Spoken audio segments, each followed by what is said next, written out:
Inshuti bavandimwe tubabwire ko tubanje kubashimira mwebwe duteze amatwi, mwebwe mudukurikiranye, kandi tubasaba gukora like, share na comment, ndetse mugakora subscribe kuri channel yacu kugira ngo ibintu bibashe kuba byagenda neza.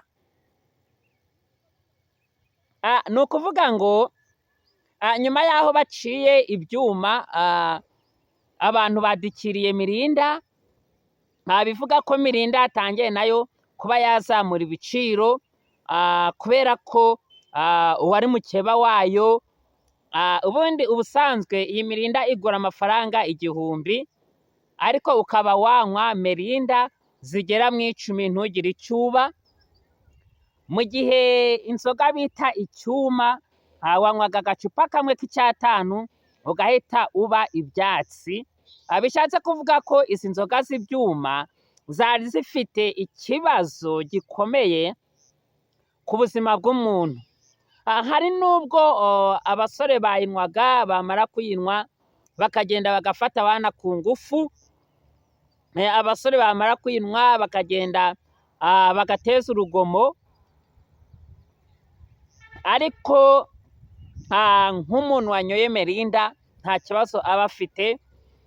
Ushobora kwibaza uti mbese ni ukubera iki izi nzoga cyangwa se ibi binyobwa bita ibyuma babyise ibyuma?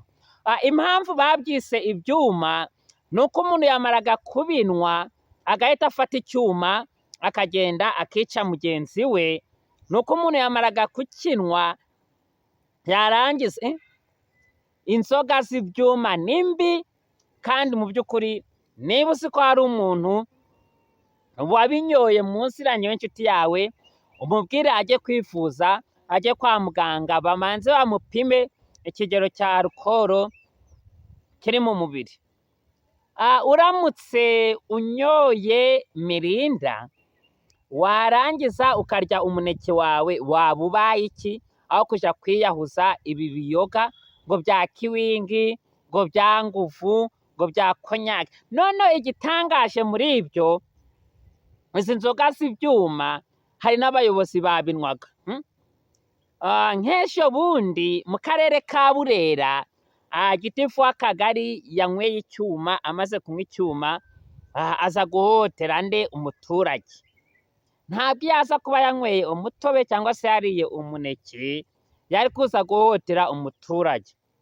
Ni ukuvuga ngo izi nzoga ndetse n'abakizifite muri sitoke zabo, abakizifite mu ngo zabo, batungirwe agatoki kugira ngo zibashe kuba zahagarikwa.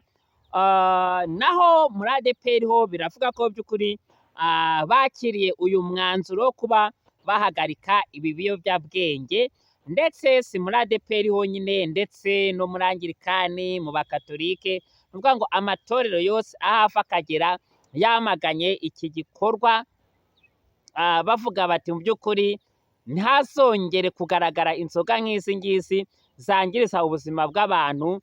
Nyuma y'aho bamaze kureba mu ntebe z'abaririmbyi bagasanga abaririmbyi bose baraguye, ugasanga abaririmbyi bose bishoye mu biyobyabwenge. Rero bakomeza bavuga bati izi nzoga ziyobya ubwenge koko. Ni gute umuntu yanywa agacupa kamwe, yamara kunywa agacupa kamwe agahita ahinduka ibyatsi? Hari n'abafataga ba mama babo, ababyeyi babo ku ngufu. Rero ibi biyoga ntabwo ari byiza.